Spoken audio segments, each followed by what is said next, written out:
అందరికీ నమస్కారం అండి. ఇది యానా ముఖద్వారం అండి. ఇక్కడ నుంచి మనం ఇలా లోపలికి ప్రవేశించాలి. అక్కడ కూడా కొంతమంది కారు పార్కింగ్ చేసుకోవచ్చు, కానీ అక్కడ ప్లేస్ తక్కువగా ఉంటుంది కాబట్టి చివరిలో పెట్టుకుంటారు. ఇది ముఖద్వారం. ఇక్కడ నుండి ఇలా స్లోగా నడుచుకుంటూ వెళ్ళొచ్చు. ఇదంతా కూడా షాప్స్ ఉన్నాయి రోడ్డుకి పక్కన. ఇక్కడ అంతా కూడా అందంగా పెంచారు గ్రాస్, చుట్టుపక్కల చెట్లు ఉన్నాయి వరుస పెట్టి. ఇలా ముందరికి స్లోగా నడుచుకుంటూ వెళ్తుంటే మనకి ఇక్కడ మొత్తం అంతా చూసుకుంటూ వెళ్ళొచ్చు. గోదావరి చాలా పొడవు, చాలా ఎక్కువ. మనం ఇలా చూడండి, అందరూ బెంచెస్ అన్నీ వేశారు, అలా వరుసగా జనాలందరూ కూర్చొని ఉన్నారు. అట్లా కూర్చొని ఉండొచ్చు, కాసేపు మనం విశ్రాంతి తీసుకోవచ్చు, కూర్చోవచ్చు, అలా గోదావరి చూసుకుంటూ ఉండొచ్చు.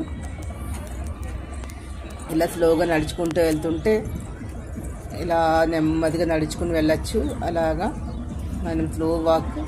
ఇలా రివర్ గోదావరి. చూడండి, ఇక్కడ కొన్ని చోట్ల దిగడానికి